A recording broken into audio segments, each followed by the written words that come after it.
Good morning, everybody. Welcome to Living Astrology with Janet Hickox. Grab your cup of coffee or your tea, sit back, and let's chat about what is happening up in the stars above. How about that full moon last night? Wasn't it a gorgeous one? Huge, huge, I tell you. It was absolutely stunning. And if I thought for even 1 minute that my camera would have gotten a picture of it, I would have taken a picture. but I know that it never looks as gorgeous in the camera lens. As the picture's taken as it does when it's in person, or as beautiful as it looks even through the lens before you snap the picture. But I hope everybody got a chance to see it. It was beautiful. Did it look pink to you? I don't know why they call it the pink moon. I'm sure it's something that goes back into lore and myth, but it didn't look pink to me. It just looked big, bright, orangey yellow and just gorgeous. So how's everybody feeling about yesterday's full moon too? How about the energy of the day? How's everybody reacting to everything that's happened? And is there anything new that you're feeling? Because today to me feels a little bit like, hard to put into words, because I was thinking about how it feels to me like we've turned a corner, or that we've at least come to a peak, and maybe we're gonna, start the descent into more normality. But then I found myself a little sad about things going back to normal. And what does normal mean? Is there a new normal? And that was the part that really bothered me, is because it seems like things are a little bit better, even though we're dealing with people dying and with this virus and the fear that's been generated by all of that. It feels to me like things are better, right? The birds are singing louder, or maybe that's just because I can hear them because there's not as many cars out on the road. It feels like the air is even cleaner. And maybe that's just because there aren't as many cars or people out running around. I don't know.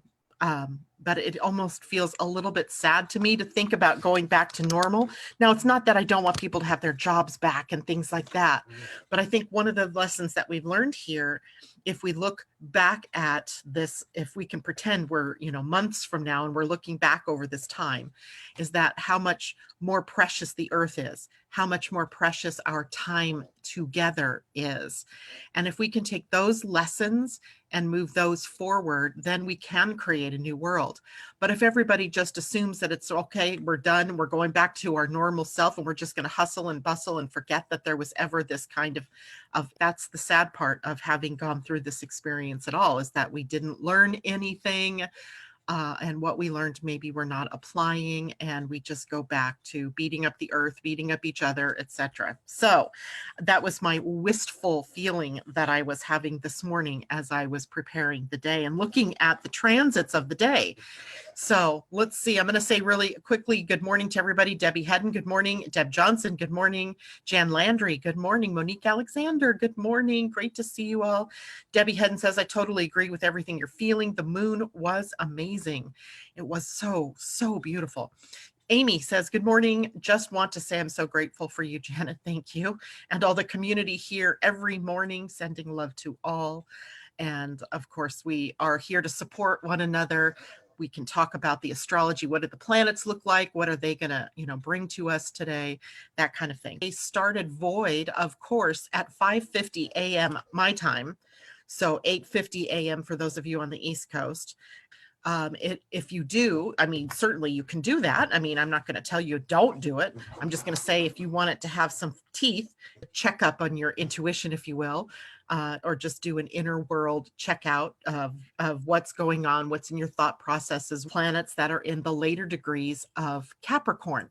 So today we end up with the moon in a square to Pluto. We end up with the, forward down into the future. And the square, meaning the moon was emotionally challenging that picture of what goes on in the future, and to Uranus, and then into a square with Mars. So today is one of those days where getting traction, trying to get somewhere. In fact, that's what I titled the show this morning, 1 foot on the brake and 1 foot on the gas. And what the heck does that mean today? That has it in red. But I can see why it would be in red, because those squares from Libra, that's pretty much out of the way. It is a powerful transformer, right? It's transforming our emotional self. And the Pluto, and let me show it to you, because I could do that this morning. I actually put that picture up early There we go. Here's our human design chart. And up here is where we have the planet Jupiter and the planet Pluto. So the moon, as it squares, it challenges us, and that brings up emotional energy, likely because that's what the moon represents. So that moon square Pluto may be bringing up that energy of that transformation that we're going through. And what do we feel about that? Is it that wistful, oh no, things are going to go back to the way they were? Or is it, oh my gosh, I can't wait until things go back to the way they were? And all of the emotional energy that entails. And then along with that comes the magnitude of the numbers of people that we've lost and the number of dollars that have been lost in our economy. So there's a heavy weight there that we might be feeling in either one direction, oh no, what happens when things go back to normal, versus the other end, which is, oh no, look at how much we've lost. And so that's a part of our day. And then the square to Jupiter does have that more forward look, right? It's showing us the future, and also the challenge that we have to embrace a future, and the maybe a little bit of fear about what's in the future, right? What lies in our future. When we look at the gate 61 in the what do you call it? Gene keys. Oh my God, my brain went dead for a second. Here's the gate 61 up here. It's in the head center. And by the way, this is the center for ideas and inspiration and excitement about an idea or about something new.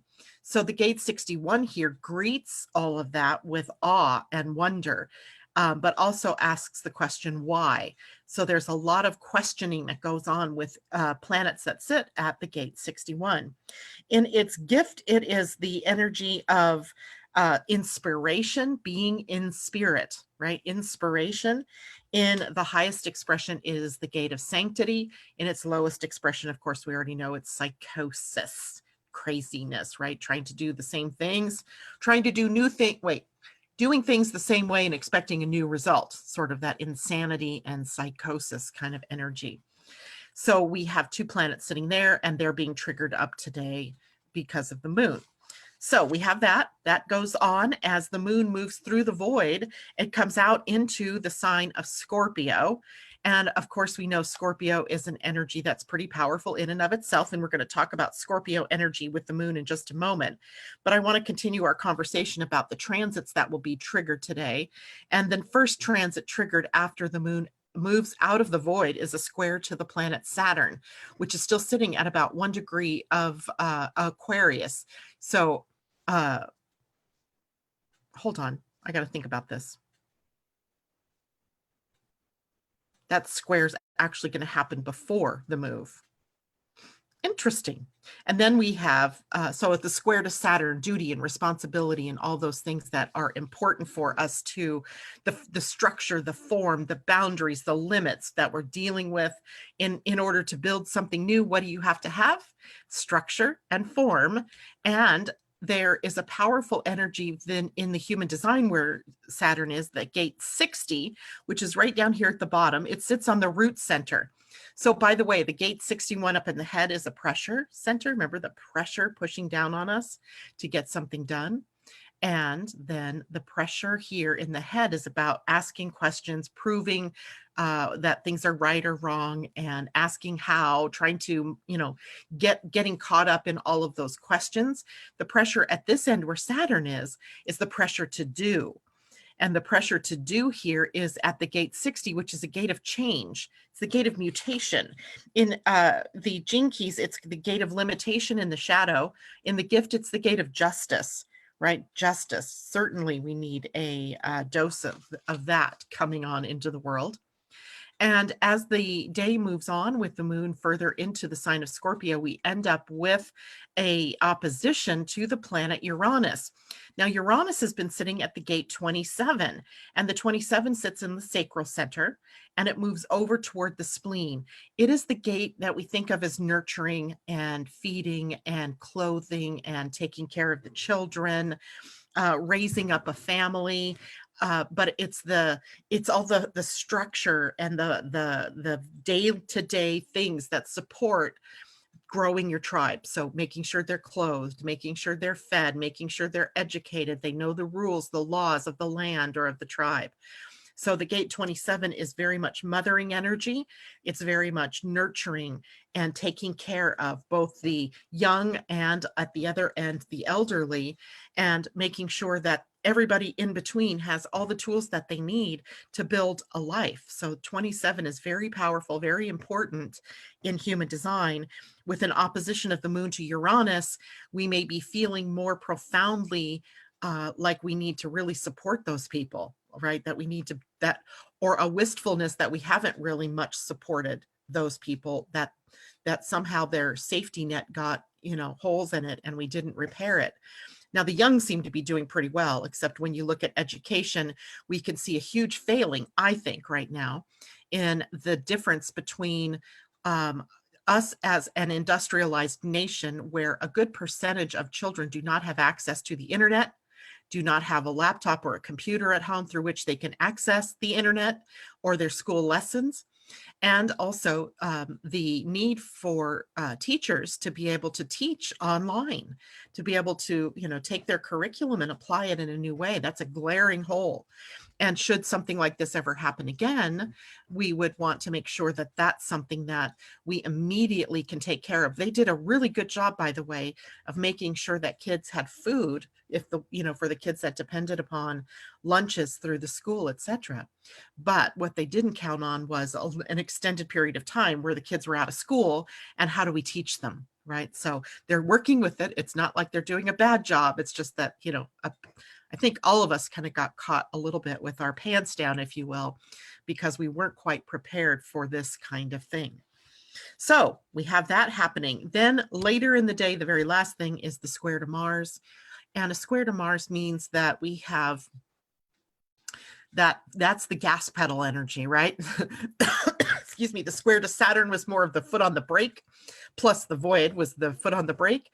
And the square to Mars might be that, where's the gas pedal and why am I not going anywhere? I'm, got it full down onto the ground and I'm not going anywhere.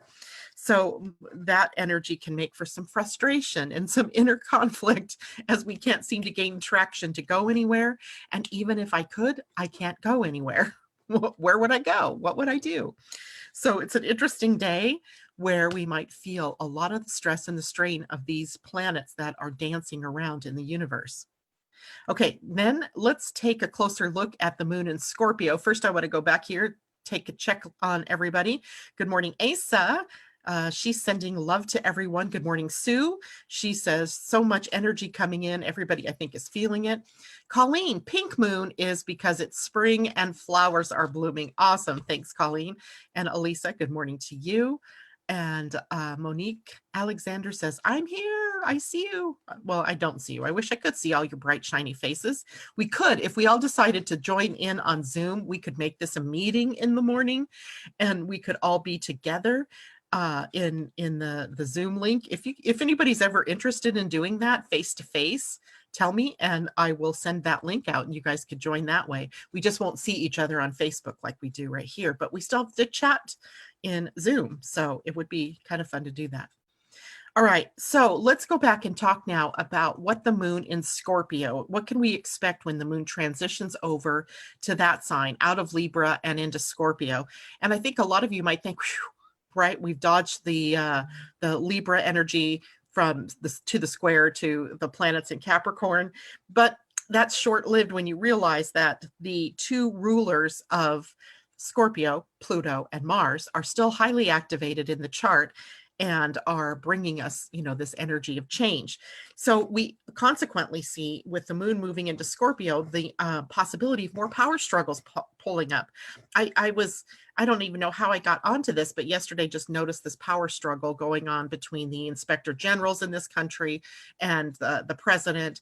And I'm sure there are power struggles between the CDC and the president or the White House. And it's just kind of crazy how these struggles are popping up and they're showing up in the information that's coming out to all of us.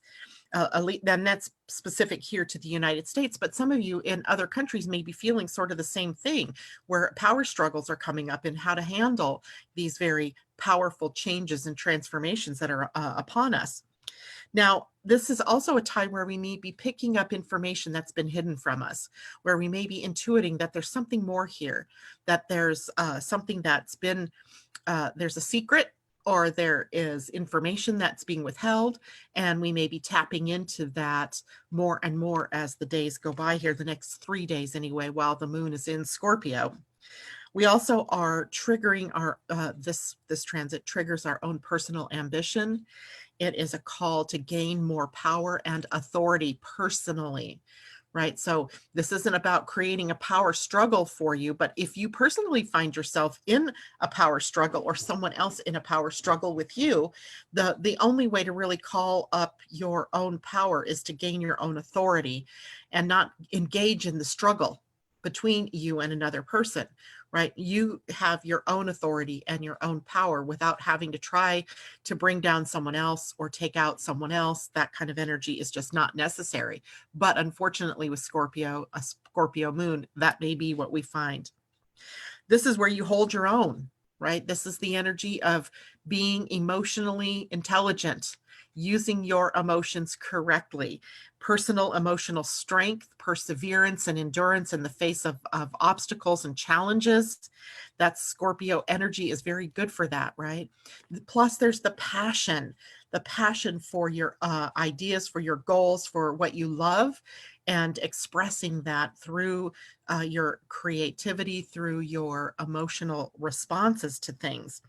Notice I use the word response, emotional response, not emotional reactivity. Unfortunately, the lower side of Scorpio is kind of passive aggressive, right? The scorpion whose sting comes when you least expect it, comes up from behind.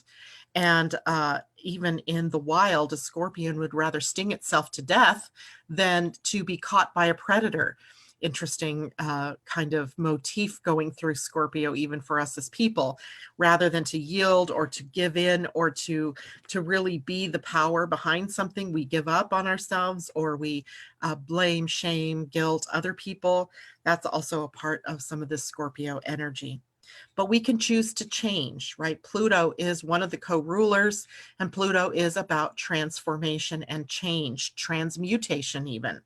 And in that change, we have the power of forgiveness, right? Letting go, suspending judgment of what's happening, suspending judgment on other people, suspending judgment on yourself, right? That's what forgiveness is about. It's not saying that I forgive you does not mean that what you did was right. It just means that I'm releasing the judgment around that interaction or around what happened. And that then takes that, you are taking your own power back in that interaction or in that issue that has popped up between you and another person. This is about transmuting toxic emotions. Anything toxic at this point, right? Toxic emotions, toxic people, toxic situations that we likely need to find a way to let go of, release, because release is a time, I mean, the moon in Scorpio is a releasing time. Kind of appropriate since we're also still in the shadow of that full moon, where release was also something very possible.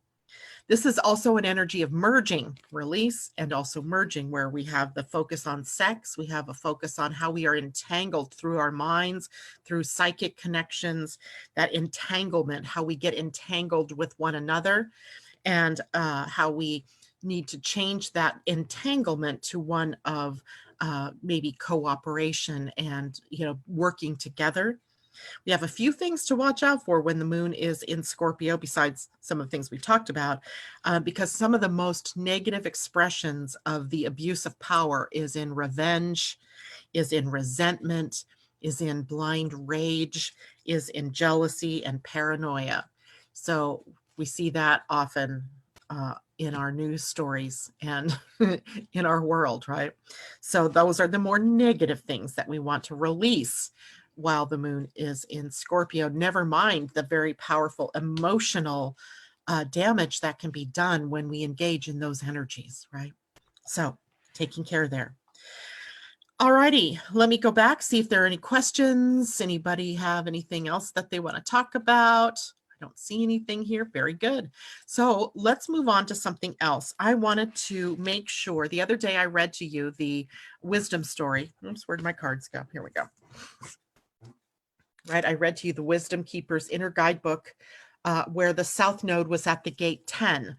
And we read that story because that's where the nodes have moved, to the gate 10 and to the gate 15. And I'll just let you remember that the gate 10 is the love of self, and the shadow energy was about self-obsession. In the gift, it was naturalness, and in the siddhi, it was being, human being. So we read that story. That is the South Node. So those are some of the tools and the gifts that you have, that you bring with you here, right? Along with other things that you did personally as well. But right now, those are the things that we can really go hold as our tools that we now get to pour out toward the North Node.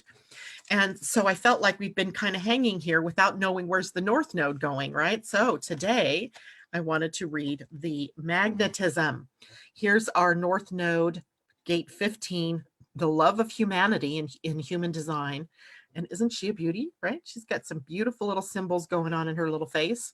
Again, those big eyes, they just make you want to love her. Look at what she has at her throat, the world, right? She has the world at her throat, butterflies moving up her neck. Beautiful, beautiful card. In the gate 15, which let me switch real quickly back to the human design chart here, and I'll show you where the gate 15 is. This is on the identity center. This is a center whose energy is about love.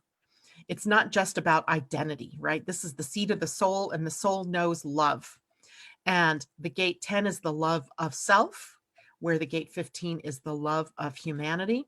We've also recently talked about the gate 46, the love of being in the physical, and the gate 25, which is universal love. But we also have other gates up here that may not be necessarily called the gates of love, but they do represent love energy as well, because this center is all about love energy. And notice, I mean, it's just right there at the heart, right? Just at the solar, just before the solar plexus, and just below the throat. So it's right there at the heart. It's called the identity center, but I really think it's also a part of the heart energy.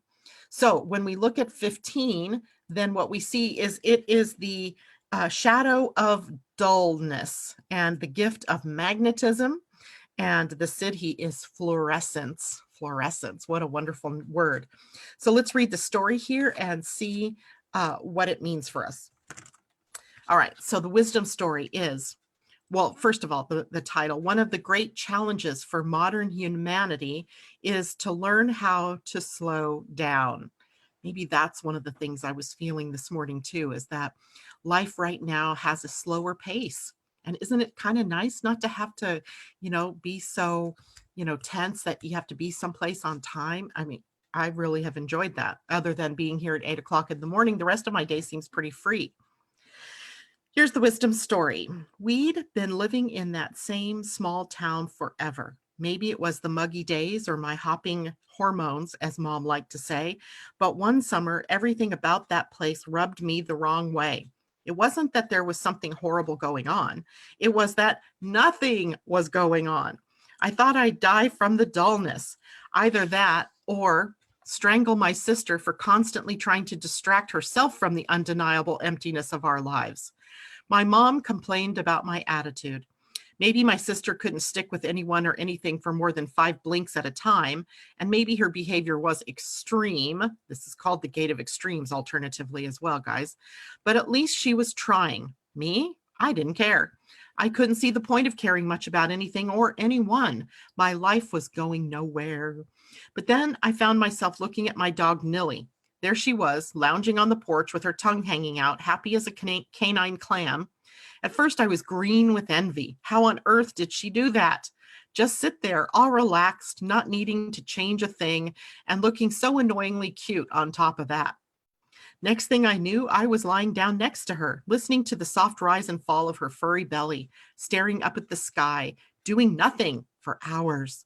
And in that timeless time, I bathed in so much emptiness that I started to overflow with a feeling that was better than happiness. Tears welled up and I squeezed Nilly until she could barely catch a pant.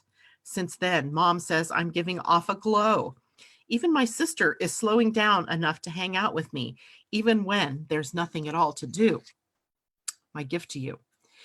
If a country girl like me can find magic in the dullest places, so can you. But I'm here to tell you that you mustn't fight the dullness or it won't work. You have to lean into it. You have to embrace it with your whole entire self. You have to slow down. I know it's hard. It may even feel scary, but if you do that long enough without judging yourself for being lazy, you're very likely going to find yourself feeling pretty excited about life and with an irresistible magnetism gleaming out of your beautiful eyes, and you won't even need a reason for it. Here are your questions for contemplation, which I will post later today.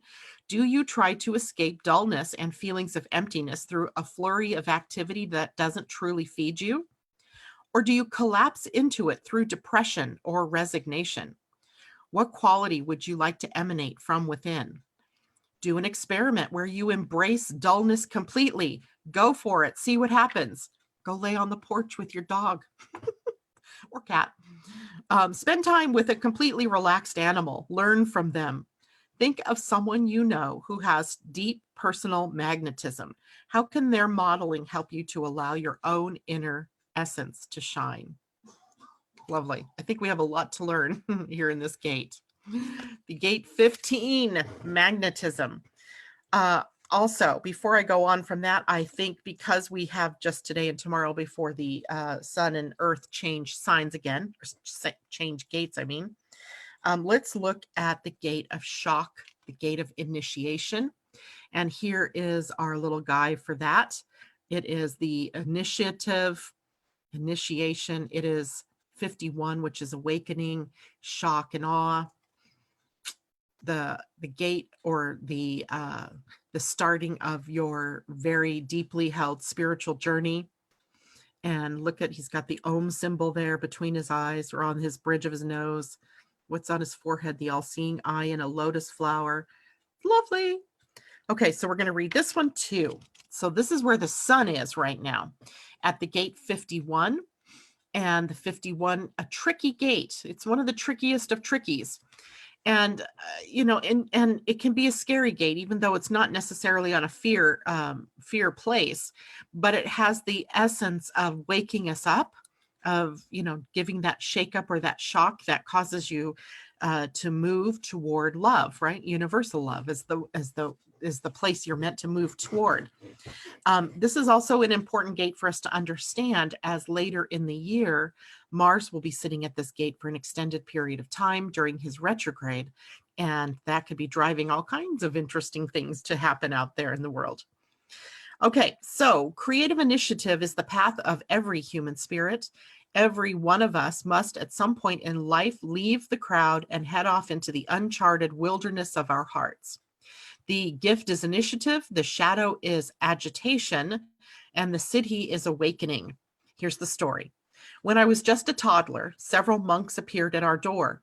After vigorous testing, I was recognized as the incarnation of a spiritual master. My parents were not religious people. They were shocked, but too subservient and cowardly to fight for me. I'll never forget crying as I was taken away from my mother. For 1 year, I was bathed in love and attention by my appointed teacher. I loved him so much. He always showed me pictures of my parents, reminding me of our connection. But one day, our monastery was brutally attacked by hostile soldiers who hated our people. My beloved teacher was killed. Before I knew what had happened, I was swept up into the arms of another monk. We escaped through the mountains and arrived in another monastery. Though well cared for, I was terribly jumpy and nervous. I had trouble focusing on my studies. It was hard to trust anyone. My mind and heart understood I was safe, but my body didn't. It was always on guard and desperate to release its agitation. Violence wasn't an option, so my mind took over. I became obsessed with moving up the ranks in the monastery and constantly reminded myself that I was special because I was chosen so early. I was determined to be the first of my peers to awaken. To my peers, I seemed fearless, disciplined, and precocious, but deep down, I was traumatized. Thankfully, my new teacher saw the terror in me and understood the shock I'd been through. He also knew that shock would be one of my greatest teachers. One day it would help me release the false security of the ego, accept the certainty of death, and awaken to oneness. But he also wisely knew I was too young to understand this. Instead of a lecture, he gave me a paintbrush, a canvas, and the freedom to do whatever I wanted. His instruction was simple: follow your heart. The first stroke felt like jumping off a cliff, but soon I was filling the canvas with colors and symbols like anything seen before. My body relaxed. I made friends and lost interest in competition. At first, I believed I was creating something new through the art, but now I know I am only rediscovering and retracing an eternal truth. There is no need to bring something new to the canvas, only to unveil the canvas itself. My gift to you: I am not here to lead you. I am here to initiate you. It is time to step off the beaten track, release everything you've ever been taught, and embrace an entirely new way of being. Though you may stand upon the shoulders of others, in the end, only you can take the leap.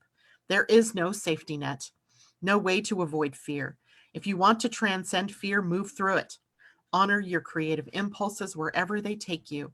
Let your awe-filled heart lead you back to your own heart. Good fortune is inevitable when you trust the love inside of you. If you do have a need to compete, do not compete with others. Funnel your competitive urges into your own creativity, and soon you will find competition replaced by deeply fulfilling collaboration. Here are your questions for contemplation for this one. Do your fears keep you feeling agitated, hopeless, or shut down? Do you shy away from life, or do you engage in risky behaviors? Does your competitive drive get in the way of your relationships? Do you ever draw out the hostility in others and not know why? Think of a time you faced a fear and experienced a breakthrough. What were you afraid of? What and who gave you courage? What leap are you being called to take at this time of your life? Find a creative way to explore the unknown. Isn't that awesome? That's something that I think all of us need to do at this moment in time, right? Explore the unknown. Take a leap of faith. Okay, so going back to the Facebook page, Amy loves that. Mine is defined in yellow, feeling much love today. Very cool. And good morning, Kathy Miller. Hoping everyone is doing well. Stay safe. I do believe we're doing pretty well here, Kathy. We all send you the same hopes and wishes. And it's great to see you out there this morning. Finally, let's go into our Pleiadian-Earth energy of the day, because here's where we're really seeing that energy of the foot on the brake and the foot on the gas and trying to go somewhere and not being able to because we're spinning our wheels. Today is for moving energy, which is Chichan in the Mayan calendar, which was represented by the snake, right? So the serpent. The energy of 4 is the universal energy of the day. So all life forms are resonant with this energy today. And this energy is one about foundation building, being in the state of having a strong foundation. But is it stability and safety and security, or is it rigidness or being stuck, right? So we get caught up in that today. This is about the energy of practical and realistic application of everything that we've learned, everything that we know. And it is an interesting juxtaposition because it's an energy that stays still. It is a foundation, right? Does your foundation move around? No, not usually. Or it shouldn't, or it should give a little bit, but it is mostly what we would consider stable, right? So we have this energy that's not moving, but the earth energy of the day is about moving, right? It is about exploring new ideas.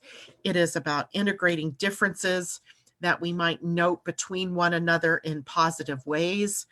I saw this is so funny.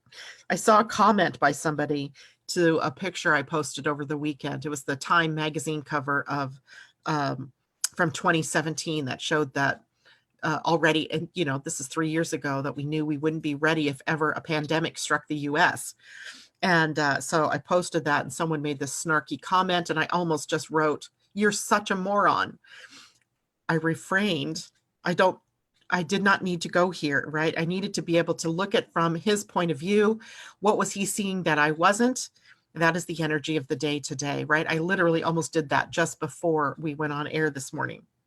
So this is a time, a day of integrating those differences that we have with one another in positive ways, right? Avoiding that conflict in the outer based on an inner conflict, right? So that comment that he made triggered an inner conflict within me.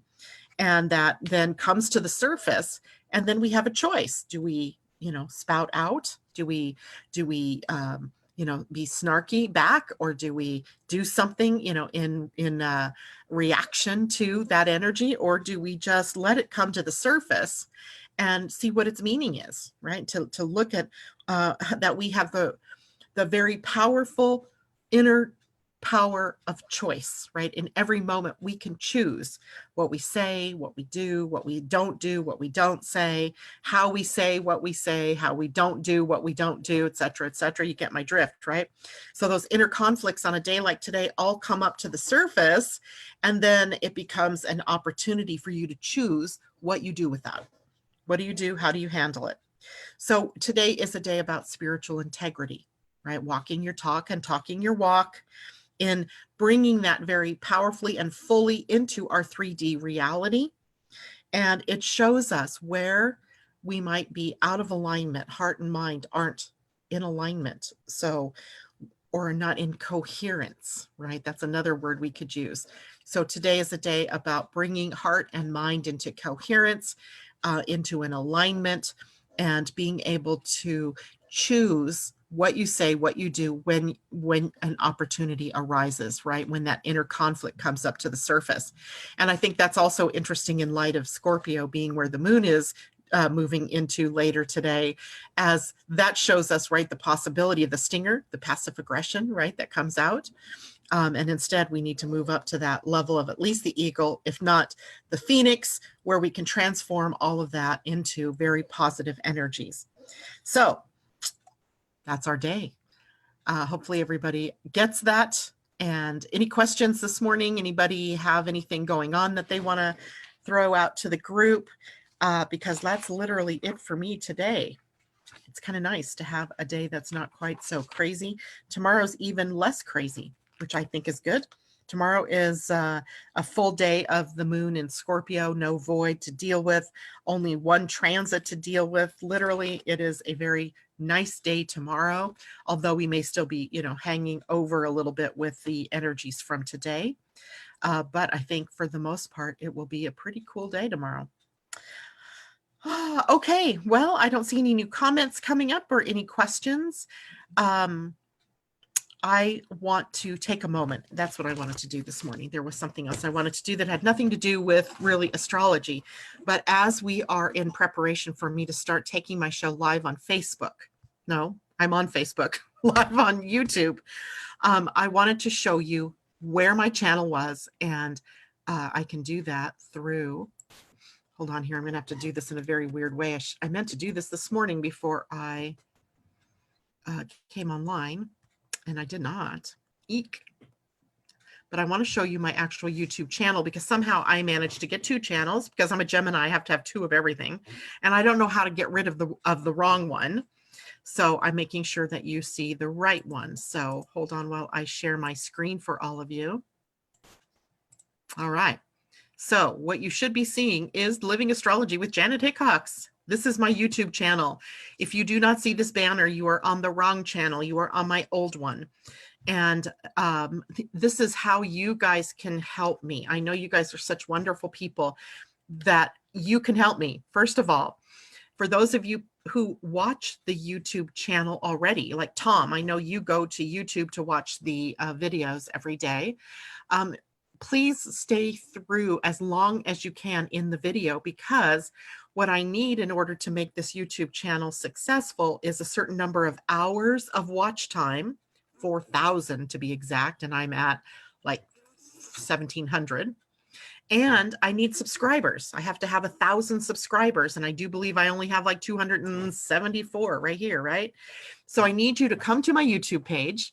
And some of you are not familiar with YouTube, which is why I'm showing this to you. You click the subscribe button right here, the red button, it says subscribe. Now, also, because I'm going to be moving things over to that, and you're used to seeing me announce the show on Facebook, you can click there on your page, because this is my own page, it's not going to show it to me. You should see a little bell, and the bell either has a line through it or it's solid, but it'll be grayed out. If you click on one of the top bells, it means that you're subscribing and you're getting notifications. So anytime a new video comes up, you'll get notified in your YouTube channel or on YouTube that you have a new video to watch from me. The main thing right now I need are subscribers. And the other thing I need is for people to get notified, but also to watch the videos if you can from here. And I believe I'm going to nip that one pretty quickly as soon as I go to the live broadcasting here. But I wanted to show that to you. So for those of you who listen to me on podcast later, because this show also gets loaded up to Blog Talk, if you wouldn't mind coming to Living Astrology, that is the name of my channel, Living Astrology, and clicking subscribe, that would be tremendously helpful to me as well. All right, stop sharing. And let's see, anybody have any last comments over here on Facebook? Perhaps a card for all of us? Woohoo, I think that's a good one. Let's see, shall we pull we did pull a spirit animal card earlier in the week, and I was really flabbergasted that that was Wombat, and that Wombat's message was stay home. So let's see if we can pull, let's do a goddess. Let's do a goddess card for all of us. I haven't played with her yet this week.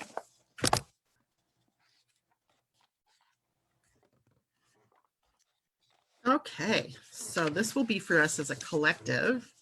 And remember, the goddess cards give us an empowerment message, or if the card is upside down, it is an alignment message. Wow. And, ooh, 2 cards jumped out. So let's look at these 2. All right. Interesting pair. I swear we've had this pair before. Metis, the goddess of wisdom. Look at her headdress. She's just fantastic. Oops, let me move back to Zoom so I can make sure you guys can see. There's Metis. She was right side up, wisdom, the goddess of wisdom. And then upside down was Morrigan, which is death and magic. That's very Scorpio, by the way. Death and magic, but she was upside down. So here we have an alignment message, and here we have the empowerment message from Metis. Okay, so let's take a look at these goddesses.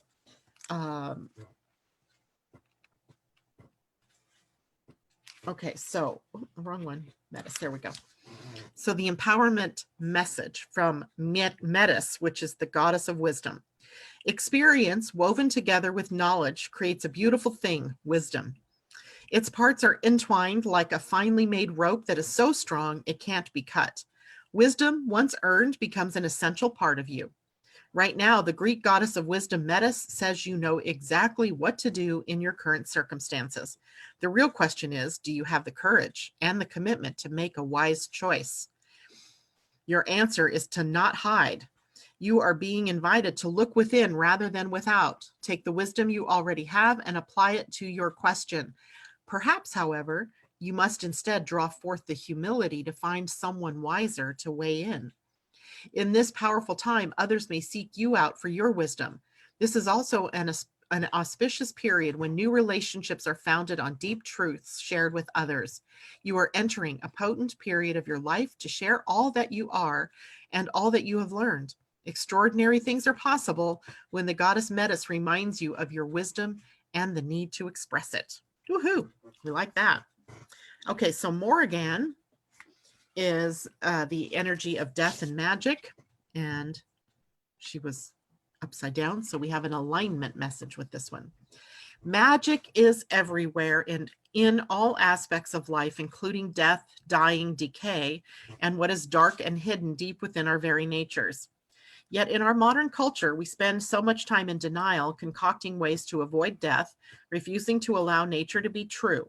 We've lost so much wisdom as a result. Interesting. You're being invited to address the areas in your life that no longer serve and that need to die without a promise of what will take its place. Do you need to walk away from someone, a way of behaving or thinking? Like the caterpillar who has no idea how to be a butterfly, you must surrender to the process of metamorphosis. You must make room for the miracle while at the same time not demanding certainty. The magical death goddess Morrigan offers you the alignment task of self-inquiry. What death are you resisting right now? What darkness do you need to bring to awareness? And how has fear ruled your choices? Who could you be if you had the courage to look at life on life's terms? Your magic is so much stronger than you think. You can do this. Your dreams depend on it. Morrigan will be with you every step of the way. Wow. I think those two go together quite nicely, don't you? So interesting message for all of us. So thank you, Deb Johnson, for asking for that. And I think that is it for me today. I hope all of you have a wonderful day, and we'll see you tomorrow morning, 8 a.m. with not much to talk about. So maybe we'll do some card readings and some chart readings tomorrow. If you have a specific thing that you are grappling with, let me know, and we'll maybe take a look at your chart for that or pull you a card. All right. Take care, everybody. It was great to see you. See you tomorrow. Bye for now.